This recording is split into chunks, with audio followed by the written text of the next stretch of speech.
Bonjour, aujourd'hui on va parler, dans une série de vidéos aussi qui suivra, hein, de la leçon 142 de l'agrégation externe, PGCD et PPCM, algorithme application, avec bien sûr des retombées ruisselantes sur la 106 de l'algèbre interne, où on se contente de regarder les choses sur Z et sur K de X. On parlera aussi de Bezout, hein, pour cette leçon 106. Et donc, il y a quand même une inclusion, hein, on va dire stricte quand même, hein, de la 106 interne dans la 142 externe. Donc, je vais essayer de parler de PGCD. Et il y a énormément de choses à dire. En même temps, je me rends compte que la plupart des étudiants de l'externe n'ont pas envie de prendre cette leçon, alors qu'ils ont plein de choses à dire, parce qu'ils ne se sentent pas à l'aise, parce que les développements, c'est difficile de trouver des développements, et c'est difficile d'avoir les contours de tout ce qu'il faut savoir sur cette leçon. Alors justement, on va essayer de les faire. Alors au moins, avec le PGCD et le PPCM, il y a, ne serait-ce que par l'acronyme, on sait par quoi commencer. C'est justement PGCD, qu'est-ce que ça veut dire? Alors, on va essayer de comprendre le P, le G, le C et le D. Et après, PPCM, ce sera pareil. Bon. Alors, on prend un anneau intègre. Bon, on verra à quel moment c'est important qu'il soit intègre. Et petit a, petit b dans A, voilà. Ce qu'on va appeler un PGCD, pour l'instant c'est 1, insister sur 1. C'est un élément D de A, évidemment, tel que si delta divise A, alors delta divise A, ça veut dire que il existe un A' tel que delta A' égale 1, hein, d'accord, on sait ce que ça veut dire divise. Delta divise A et delta divise B, c'est équivalent à delta divise D. Voilà. Donc ça, ce sera finalement un PGCD. Alors, pourquoi commun diviseur? Donc évidemment, commun diviseur, voilà ce que ça veut dire. Plus grand, parce que, oui, plus grand, mais il faut bien insister que c'est pas plus grand. C'est ça le problème avec Z et K de X. Quand on regarde juste Z et K de X, on croit que c'est le plus grand. Là, ici, le plus grand en valeur absolue, on va dire. Et là, c'est le plus grand pour le degré. Non, c'est pas ça. C'est le plus grand pour la divisibilité. Et là, il faut bien insister là-dessus. D'accord? Lui, il est plus grand que lui. Alors, est-ce que D est lui-même un diviseur? Ça vaut le coup d'y réfléchir une seconde. Ben oui, puisque s'il vérifie ça, dire que D divise à la fois A et B, donc dire que petit d est un commun diviseur, revient à dire que D divise D. Ben oui, puisqu'on est dans un anneau unitaire, donc D divise D. Bon, alors bien sûr, unitaire, maintenant les anneaux ils sont toujours unitaires, hein, donc plus d'inquiétude là-dessus. Voilà donc sur le PGCD et les premières réflexions.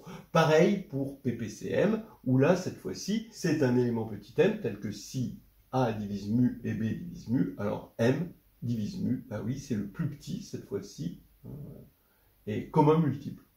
Bon, pour conclure cette partie-là, disons qu'il y a un adage qui dit il vaut mieux parler au bon Dieu qu'à ses saints, et il y en a un autre qui dit un anneau pour les gouverner tous. En gros, on a deux objets, voilà les saints, et la divisibilité de deux objets se ramène à la divisibilité d'un seul objet. Pareil pour ici.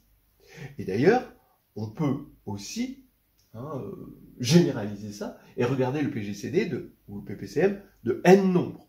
D'accord? Ce serait exactement pareil, on voit que la généralisation est simple. Ok, alors maintenant, on va regarder les conditions qui font qu'on a bien l'existence, on ne parle pas encore de l'unicité, mais l'existence d'un PGCD. Eh bien, on a cette clique d'implication euclidien, implique principal, implique factoriel. Alors, factoriel, ça veut dire qu'il y a unicité, il y a des éléments irréductibles, et il y a unicité de la décomposition en irréductible, modulo permutation évidemment, et modulo les unités. Ça va être important au tout début.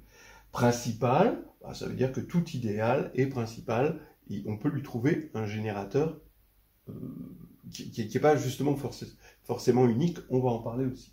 Euclidien, ça veut dire qu'il y a une division euclidienne. Alors attention, il va y avoir une différence entre la division euclidienne de Z et K de X, où on sait qu'on a unicité de cette division euclidienne, et la division euclidienne, avec un stasme euclidien, sur un anneau euclidien quelconque, qui nous permettra de visiter l'anneau des entiers de Gauss, ou des anneaux, des sous-anneaux quadratiques, on va dire, de C, mais où il n'y a pas forcément unicité, parce que faut bien lâcher du lest à un moment quand on attaque des problèmes difficiles, et l'unicité, on n'en a pas tellement besoin.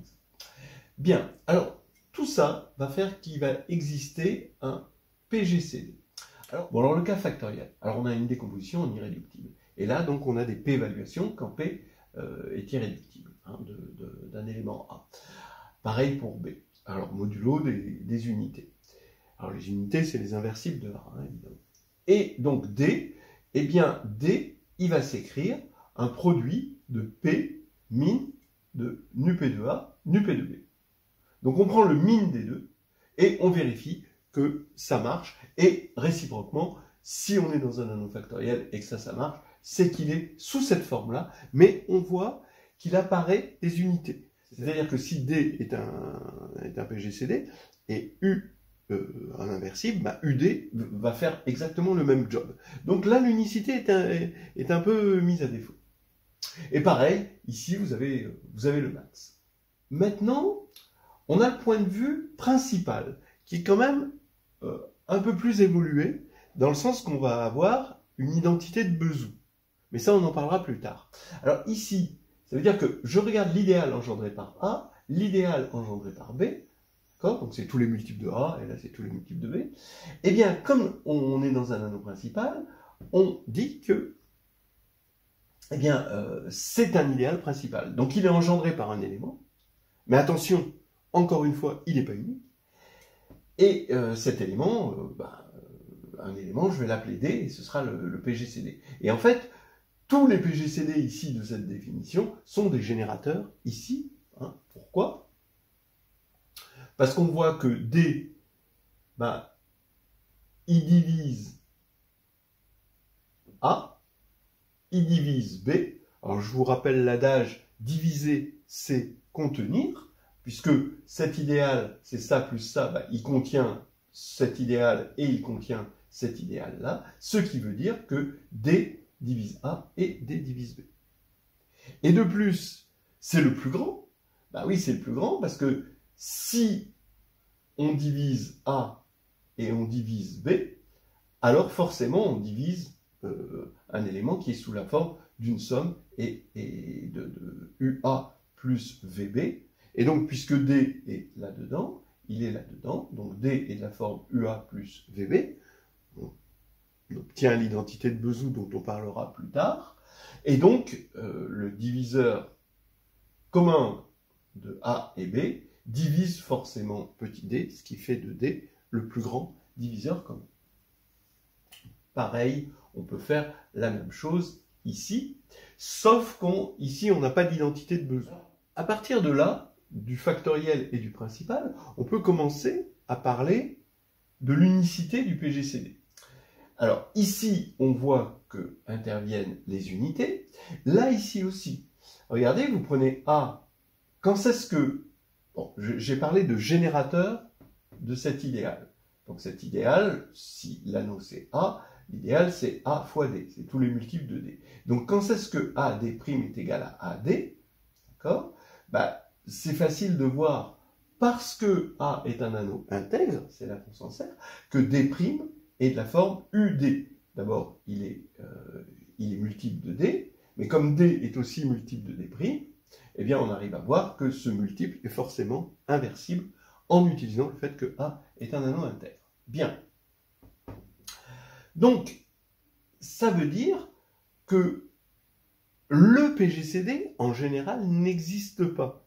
On doit dire un PGCD. Ou alors, c'est une classe de PGCD, c'est-à-dire c'est une classe modulo les inversibles. C'est-à-dire qu'un PGCD, c'est un élément, c'est une classe comme ça. Mais dans Z et K de X, on a une façon de prendre un représentant de cette classe. C'est comme les inversibles de Z, c'est plus ou moins 1, il suffit que je prenne un positif, et là je vais pouvoir dire le PGCD. Et là, je prends un représentant unitaire, et comme les inversibles de K de X, c'est K étoile, eh bien, je vais prendre unitaire, et là, je pourrais dire le PGCD. Mais il faut voir quand même qu'il y a toujours une petite arnaque, un petit choix. Quand on dit le PGCD, on devrait dire un PGCD, parce que c'est un élément de cette classe. Alors maintenant, tant qu'on est dans la principalité, on voit que finalement, les idéaux, dans un anneau principal, sont un bon objet.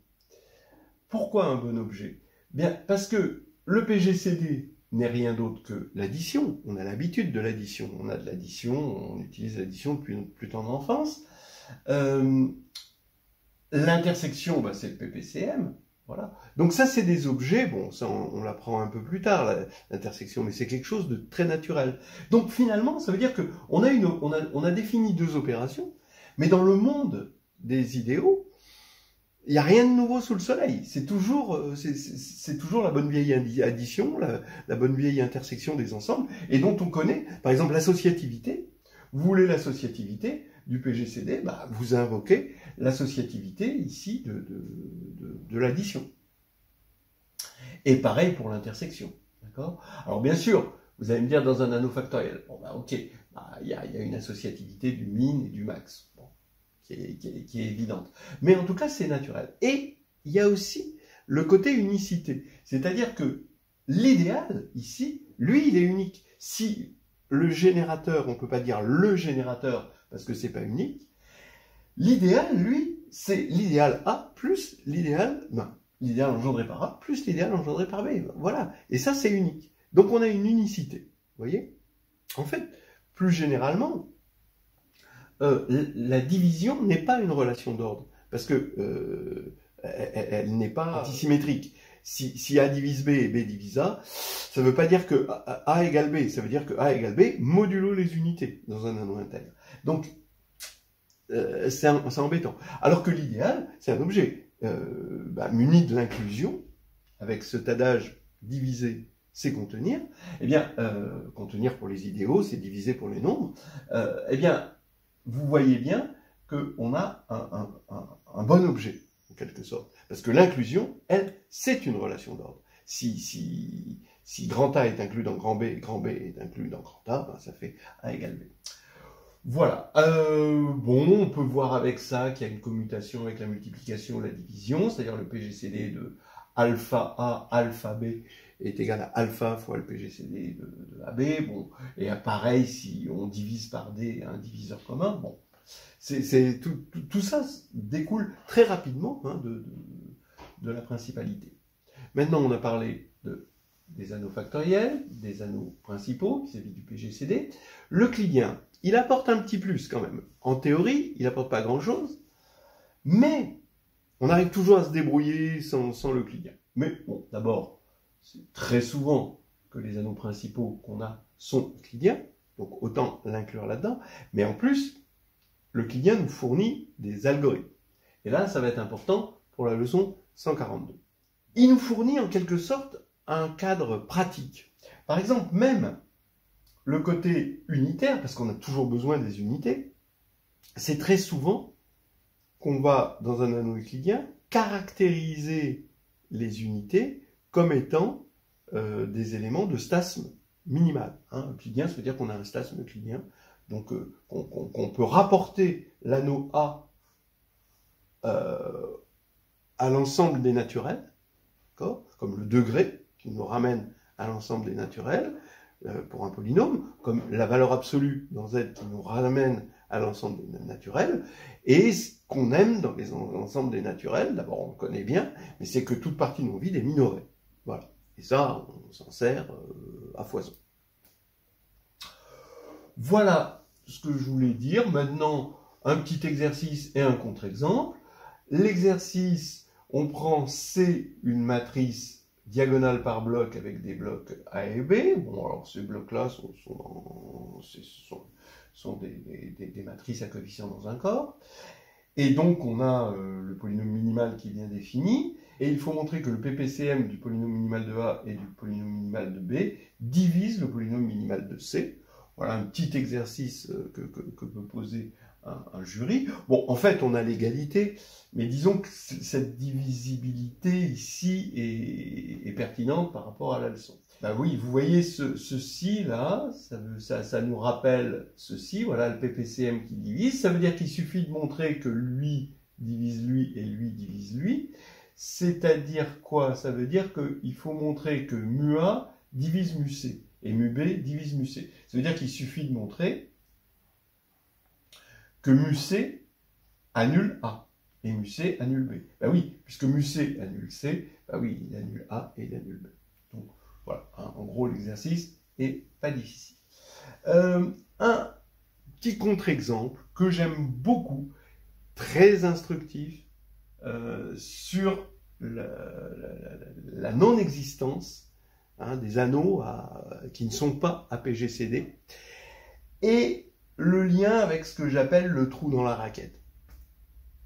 Vous prenez R, c'est l'ensemble des polynômes, le cas de T, j'ai pris comme indéterminé T, vous allez voir pourquoi, tel que la dérivée en 0 est nulle. Voilà. Et j'affirme, bon alors évidemment, comme ici c'est linéaire, la dérivée, donc ici vous allez avoir un sous-espace vectoriel de K de T, mais c'est aussi une sous-algèbre, aussi étonnamment que ça puisse paraître.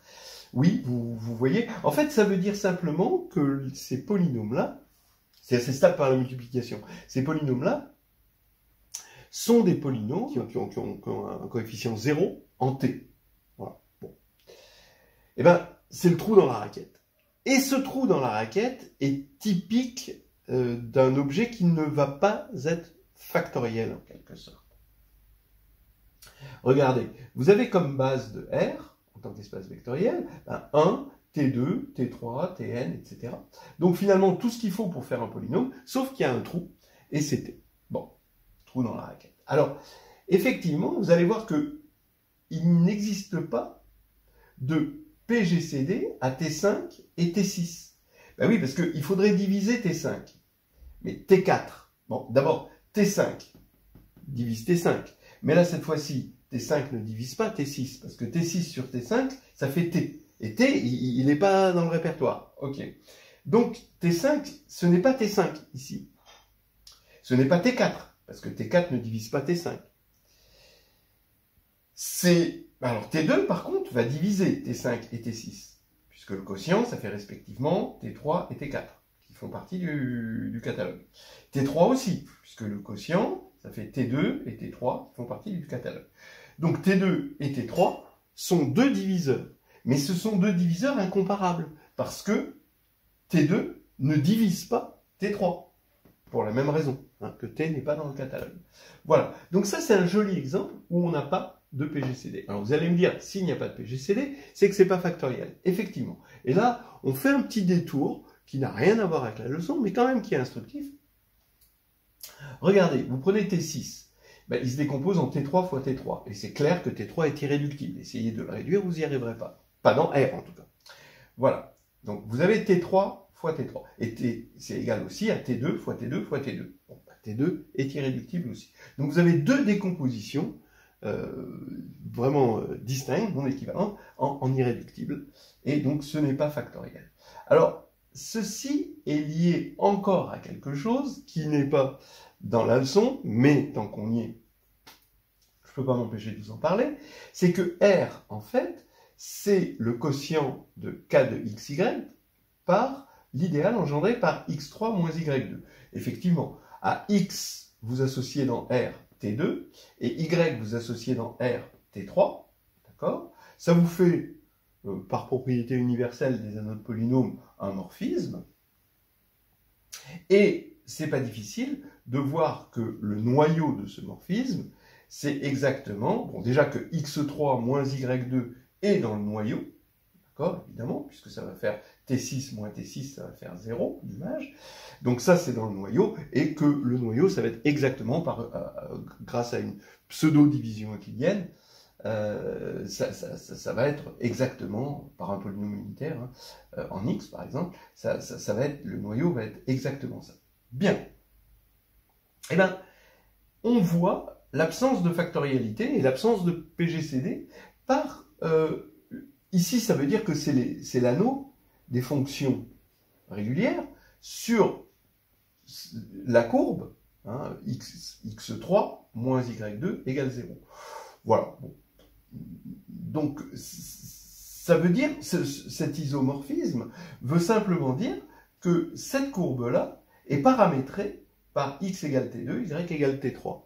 Voilà. Et la non-existence du PGCD, qui se voit par la non-factorialité aussi, eh bien, c'est une singularité en ce point-là. C'est-à-dire que cette courbe a cette tête-là, et ici, ça pique.